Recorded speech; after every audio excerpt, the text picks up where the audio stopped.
Adressant évidemment tous les vœux de bonne année, on va souhaiter aussi une bonne année pour les jeudis de l'environnement qui vont continuer. Donc je vous annonce tout de suite la prochaine conférence qui aura lieu le jeudi 14 février avec un orateur qui est un professeur du CNAM.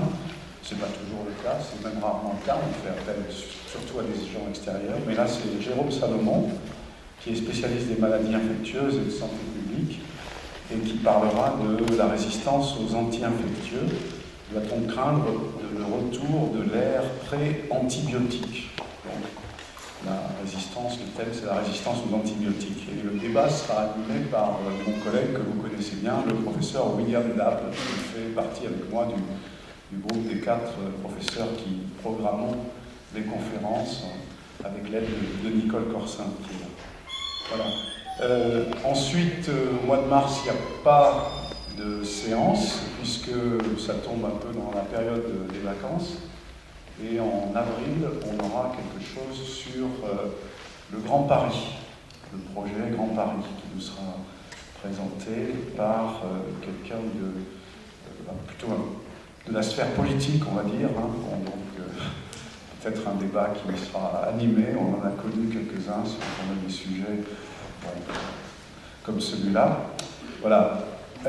Donc, aujourd'hui, pour la suite de nos conférences qui traitent un petit peu de la biodiversité, vous avez eu la conférence du professeur Gilles Boeuf, démarrage en octobre.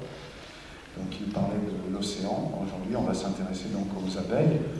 Et je remercie beaucoup M. Philippe Lecomte, qui va se présenter lui-même, je pense, au début, d'avoir bien voulu venir nous donner cette conférence. Voilà. À vous, merci. Bien. Alors, je suis Philippe Lecomte, agriculteur, en Champagne. Oui, écoutez, vous préférez comme vous voulez. Donc je suis moi-même agriculteur, ça veut dire que je vis de la production de miel et autres produits de la ruche de mes abeilles. Ça veut dire que je travaille selon les moments de l'année entre 400 et 800 ruches. Et que la première ruche date de 1975, ce qui n'est pas fait pour me rajeunir. Donc j'ai une expérience professionnelle en apiculture, ça veut dire que je travaille beaucoup de ruches. J'ai une expérience également internationale par mon statut de président d'association qui s'appelle le Réseau de biodiversité pour les abeilles, qui s'intéresse à la problématique abeille et à la problématique biodiversité. Et à ce titre-là, dans la suite de ce qui vient d'être dit par M. Favre, et après ce cycle de conférences introduit par M. Gilbert, je précise l'importance vis-à-vis de la biodiversité des abeilles, puisqu'elles produisent un service qu'on appelle un service agro-écosystémique, qui est une des composantes de la biodiversité, avec l'ensemble des espèces et l'ensemble des gènes, les services agro-écosystémiques constituant le 3e pilier de la biodiversité. Alors, l'exposé que je vais vous faire a 2 parties. Une première consiste à comprendre la crise apicole et une deuxième qui est l'exposé d'une contribution, celle de notre association, au maintien du service agro-écosystémique à travers des actions spécifiques concernant la ressource.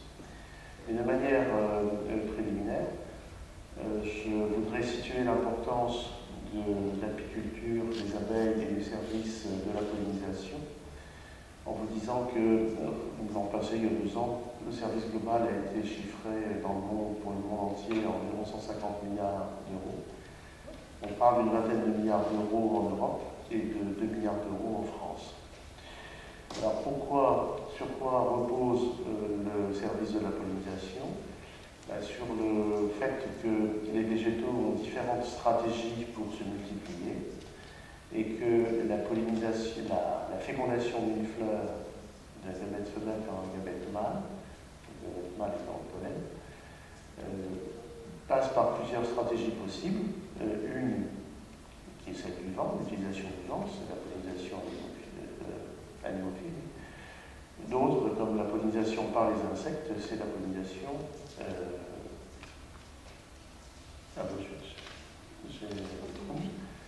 entomophile. Donc, la coévolution des espèces entre abeilles et végétaux a produit ce service-là, dont dépendent maintenant environ 80% des espèces végétales, qui constituent notre alimentation. Bien sûr, toute notre alimentation ne repose pas sur la pollinisation par les insectes, d'ailleurs c'est heureux, parce que comme il y a une menace, il ne faudrait pas que tout ça mène à ne plus pouvoir produire en agriculture. Ce qui se passerait si le processus allait jusqu'à son terme, c'est qu'on aurait surtout un renchérissement du coût des productions agricoles dépendant des abeilles, et qu'on aurait surtout un appauvrissement de la variété de notre bol alimentaire. Car des végétaux qui constituent le principal de la production agricole, comme le maïs, n'ont pas besoin des abeilles. Et d'autres végétaux qui sont à la fois importants sur le plan nutritionnel et à la fois sur le plan d'économie agricole, comme par exemple la pomme, le kiwi, l'amandier, sont des végétaux qui dépendent essentiellement du butinage par les abeilles. Alors, dans le butinage par les abeilles, il est important aussi de dire que les abeilles constituent une famille riche en France d'environ 1500 espèces. Il y a des abeilles solitaires et sauvages, il y a des abeilles sociales, comme par exemple les bombus, les bourdons, et il y a surtout l'abeille domestique, qui est sociale et qui est cultivée par les éleveurs. Et disons que dans l'ensemble de ces espèces qui participent à la pollinisation de l'espace, l'abeille domestique a cet avantage d'avoir derrière elle des apiculteurs qui la maîtrisent, qui la multiplient et qui garantissent sa présence dans l'environnement. Sauf que depuis maintenant une vingtaine d'années, la population des abeilles domestiques souffre, et on verra tout à l'heure de quoi, et qu'on assiste à une réduction à travers le monde occidental du nombre de populations de ruches qui déclinent un peu partout dans le monde.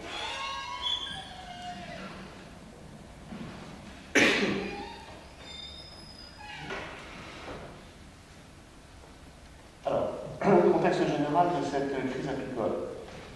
Il faut prendre en considération le fait que le service de la pollinisation par les abeilles domestiques est payé d'une manière très générale par la vente des produits d'apiculteurs.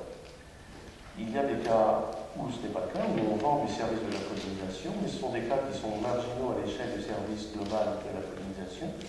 C'est le cas des apiculteurs français quand ils vont faire de la multiplication de semences, quand ils vont participer au service de la multiplication de semences chez des multiplicateurs de semences, maraîchères, comme ça, autour de ça.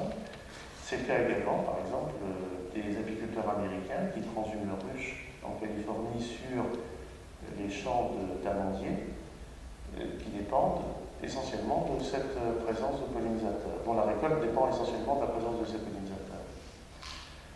Aux États-Unis, le déplacement des ruches pour la pollinisation de l'amandier, ça mobilise la moitié du cheptel américain. Et ça mobilise donc ce cheptel sur des territoires extrêmement éloignés parce que l'activité est devenue rémunératrice, parce que sans cette activité-là, les rendements chutent, et aussi parce que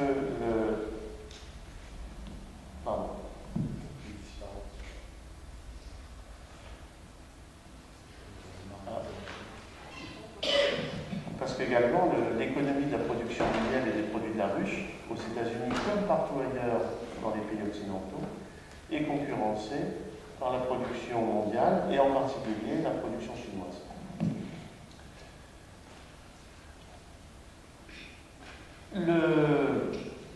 La crise que nous vivons en apiculture est une crise qui est aussi liée à l'évolution des surfaces des cultures mellifères et également à la gestion du milieu. Dans dans un moment T, les ressources mellifères du pays ne sont pas du tout les mêmes que dans un moment comme le moment actuel. On va le voir venir dans les tableaux. La mondialisation des échanges, ça nous touche également énormément en agriculture, puisque, voilà deux chiffres importants. Quand je me suis installé en agriculture, on importait 1500 tonnes de miel par an en France, et aujourd'hui, on en importe 25 000 tonnes, pour une consommation identique, quasiment identique. Le déplacement du miel à travers le monde est quelque chose qui ne coûte pas cher par rapport, quand c'est supporté par un kilo de miel. Il s'agit de quelques centimes d'euros.